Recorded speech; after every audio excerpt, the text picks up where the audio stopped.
Welcome to Roots of Ethio. Have you heard of Haile Selassie? Today we will talk about the last emperor of Ethiopia, Haile Selassie. Haile Selassie was born on July 23, 1892, as Tafari Makonnen in the Harar province of Ethiopia. He came from a noble lineage and belonged to the Solomonic dynasty, which claimed direct descent from King Solomon and the Queen of Sheba. His father, Ras Makonnen, was the governor of Harar and a senior general serving under Emperor Menelik II. Due to his noble background and excellent education, Tafari became a strong candidate for the throne. After Emperor Menelik II passed away in 1913, his successor, Lij Iyasu, favored Islamic influences, which made Tafari a popular Christian alternative. In 1916, with the support of nobles and clergy, Tafari helped overthrow Iyasu and endorsed Empress Zewditu as ruler, while he served as regent and heir apparent. In 1930, following the death of Empress Zewditu, Tafari was crowned as Emperor Haile Selassie I, adopting the title Conquering Lion of the Tribe of Judah, King of Kings of Ethiopia. In 1935, Fascist Italy, under Benito Mussolini, invaded Ethiopia, aiming to expand its colonial empire.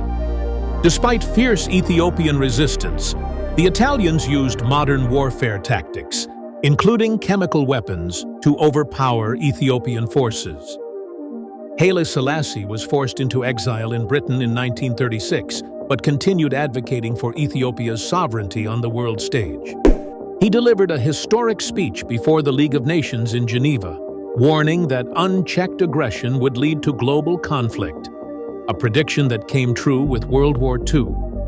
In 1941, with British military support, Haile Selassie returned to Ethiopia and reclaimed his throne, liberating the country from Italian occupation. Ethiopia was the only African country to send troops to fight in the Korean War as part of the United Nations forces. The Kagnu Battalion, an elite Ethiopian unit, fought alongside the United States against North Korea and China, earning international recognition for their bravery. During the 1960s and 1970s, Ethiopia suffered from economic hardship, famine, and rising political opposition. In 1974, a group of military officers known as the Derg led a coup d'etat overthrowing Haile Selassie. He was imprisoned and later died under mysterious circumstances in 1975.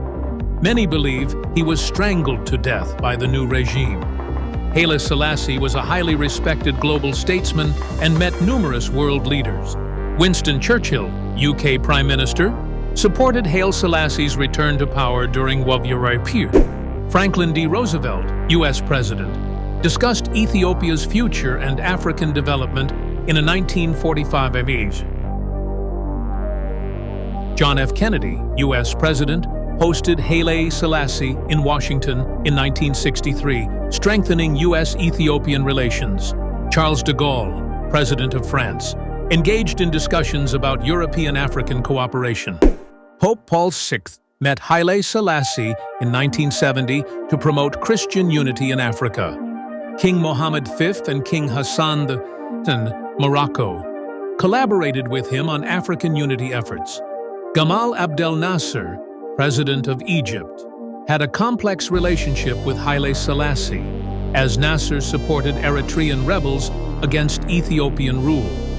Haile Selassie was one of the most influential African leaders of the 20th century. He played a key role in modernizing Ethiopia, was a pioneer of Pan-Africanism, and became a sacred figure for the Rastafari movement.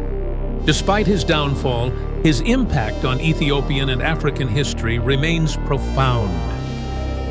Don't forget to subscribe, like, and let me know in the comments what you think.